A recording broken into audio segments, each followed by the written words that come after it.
and the text that I will be using is Philippians chapter 1, verses 20 through 26. The other night at dinner, we were talking about sports and championships, and my dad said, well, I don't care what it is. Water polo, golf, basketball, I'll watch anything when it comes to the end. Now, we care a lot about the end of the game, especially when the score is close and adrenaline is running high. But today, we'll look at what Paul says about the entire game, life, and what it means to have Jesus at the center of it all. Opening up to Philippians chapter 1, verses 20 and 21, it says, I eagerly expect and hope that I will in no way be ashamed, but will have sufficient courage so that now, as always, Christ will be exalted in my body, whether by life or by death. For to me, to live is Christ, and to die is gain. First, Paul says that Christ will be at the center of his life. Another translation says, I trust my life will bring honor to Christ. Everything we do should have Christ at the center so that we honor him. We chase and go after a lot of different things, but only one can be at the center. If you fill your life with other things, money, pleasure, and so on, Jesus inevitably gets pushed to the side. The life that Paul is going after says Christ exalted, Christ honored. A life that honors Christ looks different. Even in death, Christ is the center. That's why Paul says to die is gain. Death is the continuation of life into eternity with Jesus. We have faith and hope that a life that honored Christ doesn't have an end. That's right. It's bold to declare Jesus at the center no matter what. But it's the boldness required to live a life that honors Christ. Yeah. Moving on to verses 22 through 24, they say, if I am to go on living in the body, this will mean fruitful labor for me.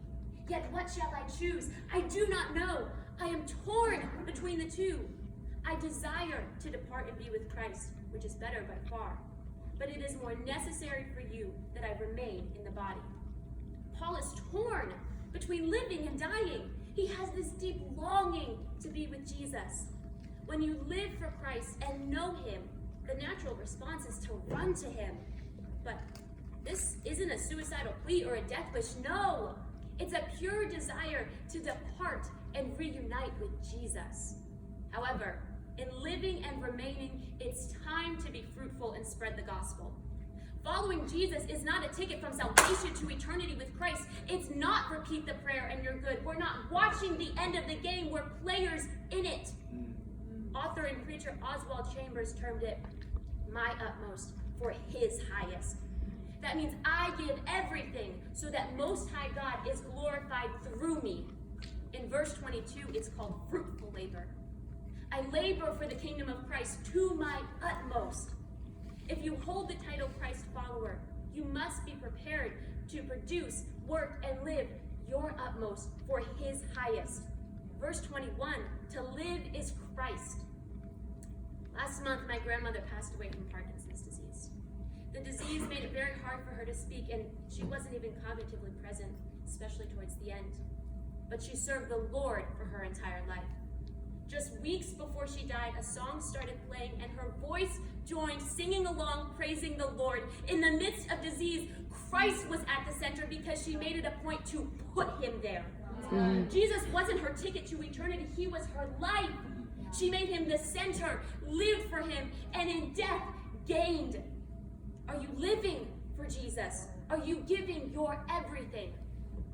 Finally, verses 25 and 26. Convinced of this, I know that I will remain, and I will continue with all of you for your progress and joy in the faith, so that through my being with you again, your joy in Christ Jesus will overflow on account of me.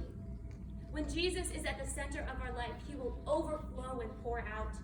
As we live for him, that overflow leads others to Jesus. Our responsibility as Christians is to make progress in the faith and invite others to join us on the journey. First, live a life that honors Christ. Make him the center. He is the focus whether we live or die. And secondly, when we live for him, action is required. Produce fruitful labor. Give your utmost, your everything.